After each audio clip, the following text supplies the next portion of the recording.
नमस्कार दोस्तों, कैसे हैं आप लोग। उम्मीद करता हूं आप लोग बहुत अच्छे होंगे और आपकी तैयारी बहुत अच्छे से चल रही होगी। दोस्तों, जैसे कि आपको पता है कि यूपीएससी ने अपना रिजल्ट जो है डिक्लेयर कर दिया है और उसके आंकड़े भी लगभग आ ही चुके हैं, परंतु उन सभी स्टूडेंट के लिए जो अपना करियर जो है यूपीएससी के तरफ यूपीएससी के नमस्कार दोस्तों, कैसे हैं आप लोग। उम्मीद करता हूं आप लोग बहुत अच्छे होंगे और तैयारी बहुत अच्छे से चल रही होगी। जैसे कि आपको पता है कि यूपीएससी ने अपना रिजल्ट जो है डिक्लेयर कर दिया है और आंकड़े भी सभी आ चुके हैं। उसी बीच जो है आज हम रिजल्ट पर चर्चा करने वाले हैं उन सभी स्टूडेंट के लिए जो आगामी वर्षों में अपना यूपीएससी की तरफ सपना पूरा करने के लिए लगे हुए हैं और रात दिन जो है पढ़ाई कर रहे हैं। तो उसमें आंकड़ों का आपके सामने आना बहुत ज़रूरी है। और देखिए, आज के टाइम में जो है एक बहुत बड़ा क्रेज हो चुका है यूपीएससी, और शायद 2016 से ये क्रेज बहुत ज़्यादा देखने को मिल रहा है और ख़ासकर महिला वर्ग में।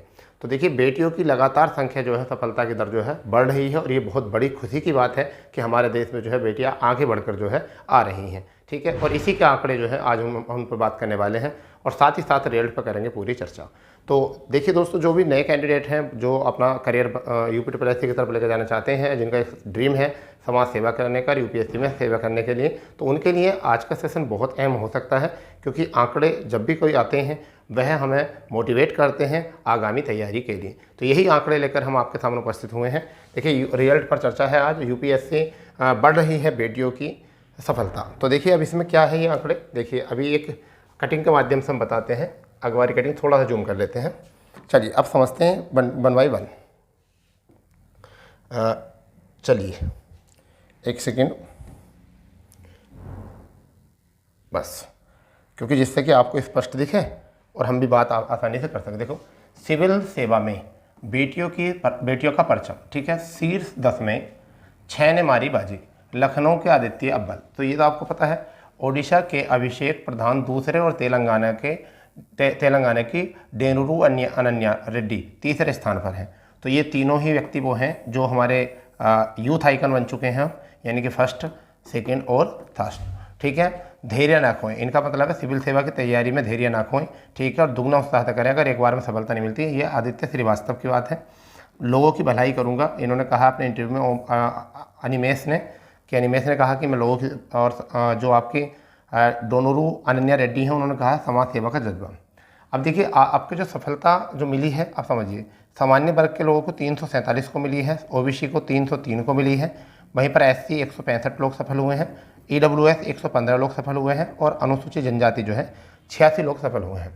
ठीक है, आगे बढ़ते हैं। संघ लोक सेवा आयोग की सिविल सेवा परीक्षा में बेटियों का दबदबा रहा है। शीर्ष 10 में 10 अभ्यर्थियों में 6 और शीर्ष 25 में 10 लड़कियों ने बाजी मारी। लखनऊ के आदित्य श्रीवास्तव अव्वल रहे हैं। मंगलवार को जारी सिविल सेवा परीक्षा 2023 के अंतिम नतीजा उड़ीसा के अविनेश दूसरे स्थान पर, तेलंगाना के डोनरू अनन्या रेड्डी तीसरे स्थान पर हासिल किया। ठीक है, लड़कियों ने अनन्या के अलावा रूहानी, दृष्टि डबसन और अनमोल राठौर, नौसीन और ऐश्वर्यम प्रजापति शीर्ष 10 में शामिल हैं। यूपीएससी की अधिसूचना के मुताबिक 1016 अभ्यर्थियों ने सिविल सेवा परीक्षा उत्तीर्ण की है। इसमें 65.35%, यानी कि 65.35% पुरुष और 34.64% महिलाएं।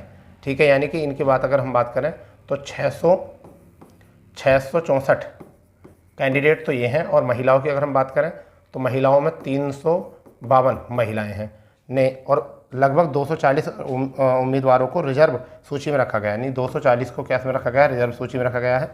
ठीक है, बेटियों की संख्या पिछले साल से अधिक है। टॉपर आदित्य के तीसरे प्रयास में टॉप हासिल किया है। पिछले साल उनकी 236वीं रैंक थी, यानी कि इनकी जो थी 236वीं रैंक थी पिछली बार। ठीक है, किनकी, आदित्य की।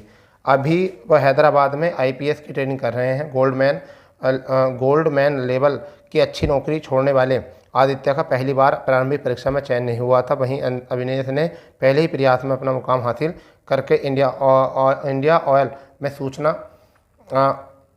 सूचना अधिकारी के पद पर कार्यरत हैं। सिविल सेवा में 2023 में पिछले साल 28 मई को हुई थी। इसमें 10.16 लाख से ज़्यादा अभ्यर्थियों, यानी 10 लाख लोगों ने जो है परीक्षा में भाग लिया था, जिसमें 5.5 लाख शामिल हुए थे और 14,624 अभ्यर्थी मुख्य परीक्षा में शामिल हुए थे, जिनमें साक्षात्कार के लिए 2855 चयनित हुए थे। तो ये बात तो हो गई इसके कितने यहाँ। अब देखिए बेटियों की जो दर बढ़ रही है वो क्या है, 2018 में 24% और 2019 में 24%, 2020 में 29%, फिर 21 में थोड़ा डाउन हुआ था 26%, फिर 2022 में 34% और 23 में जो है आपका 34.6%। ठीक है भाई, यहाँ से हो चुका है। कहा गया है 15 दिन बाद देख सकेंगे नंबर, यानी कि अपने 15 दिन बाद जो है अपने नंबर देख सकते हैं कौन कौन से हैं। अल्पसंख्यक वर्गों के 81 होनहार चयनित हो चुके हैं। ठीक है, यहाँ पर है, यह पहला मौका है जब सिविल सेवा में अल्पसंख्यक वर्ग के 51 होनहार का चयन हुआ है। ठीक है, जामिया से 31 चयनित, जामिया इस्लामिया जो विश्वविद्यालय 31 का चयन, इसमें 11 बेटियाँ और 9वें स्थान पर आंद्रे नौसीन भी जामिया की छात्रा हैं। बहुत बढ़िया। यह 11 साल बाद यूपीएससी ने 11 वर्ष बाद फिर किसी आईपीएस अधिकारी ने पहला स्थान हासिल किया है। पहले 2013 में आईपीएस अधिकारी गौरव अग्रवाल अव्वल रहे थे। ठीक, ये भी ठीक है। चलिए, तो अब यहाँ पर है, कहा गया है, देखिए शीर्ष 10 बेटियों में, यानी कि कितनी है, शीर्ष 25 में 10 बेटियाँ अव्वल हैं। ठीक है, टॉप 5 में 3 आईपीएस हैं, पहले से 3 आईपीएस हैं, यानी पहले से जो है वो नौकरी कर रहे हैं। तो आप ये देखिए लगातार जो है, जो लोग, हम क्या होते हैं कि हम सब लोग होते हैं एक नौकरी करने के बाद जो है वह अपना जो है पढ़ाई को रोक देते हैं। ठीक है, जबकि ये लोग आईपीएस हैं पहले से, जिन्होंने भी स्थान हासिल किया है, 3 लोग पहले से आईपीएस हैं जो शुरू के टॉप 10 हैं, उनमें फिर भी इन्होंने अपनी सफलता का जो मार्ग है वो छोड़ा नहीं है और लगातार प्रयास कर रहे हैं। और आप देखिए अपना शीर्ष 10 में जो है इनका स्थान हासिल हो गया है। शायद आदित्य श्रीवास्तव, नौकरी तो अभी भी थी और आईपीएस की नौकरी थी आदित्य श्रीवास्तव के पास, अभी भी नौकरी थी और आईपीएस की नौकरी थी, ट्रेनिंग कर रहे थे हैदराबाद में। तो चाहते तो यहाँ पे भी रुक सकते थे, परंतु क्योंकि बहुत सम्मानित नौकरी आईपीएस की भी, परंतु फिर भी उस समय पर शायद इनको कोई नहीं जानता था। 200 कौन सी रैंक थी इनकी, शायद 236वीं रैंक थी। तो 236वीं रैंक के साथ इन्हें कोई नहीं जानता, वही लोग जानते होंगे जो इनके टच में होते होंगे। ठीक है, आज जो है शीर्ष स्थान लाकर इन्हें पूरी भारत ही सही, भारत के जो कैंडिडेट अलग अलग देशों में रह रहे हैं उनको भी ये बता दिया है कि मैं 236 स्थान से और आज जो हूँ मैं टॉप रैंकर हूँ, यानी कि शीर्ष स्थान पर हूँ।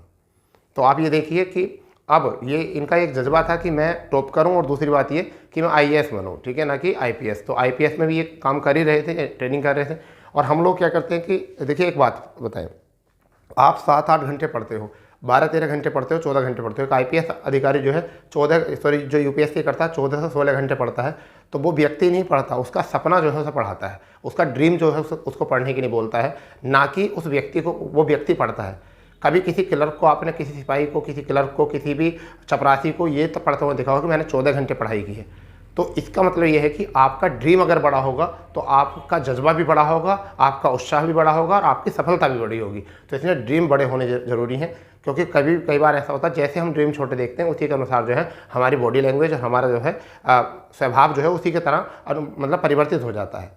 तो ये लोग वही इंसान हैं, इनके अंदर भी वही इंद्रियां हैं जो हमारे अंदर इंद्रियां हैं, जो आम आदमी के अंदर इंद्रियां होती हैं, परंतु इनके सपने जो होते हैं, ड्रीम जो होते हैं, वो बड़े होते हैं और वो ड्रीम इनको ज़बरदस्ती पढ़वाते हैं। वो ड्रीम जो है इनको मेहनत करने के लिए मजबूर करते हैं, क्योंकि इन्होंने सपने जो हैं वो बहुत बड़े देख लिए होते हैं। तो जो जितने बच्चे जो हैं अभी आगे परीक्षाओं की तैयारी कर रहे हैं, वह इसी चीज़ को फोकस मान कर जो अपनी तैयारी कर सकते हैं। अपना जो भी क्षेत्र हो, जिस क्षेत्र में हो, उसका सपना होना चाहिए रैंक 1 लाने का। क्या लाने का? रैंक 1। और जो भी यूपीएससी के लिए आगे जा रहे हैं उन सभी को जो है बेस्ट ऑफ लक।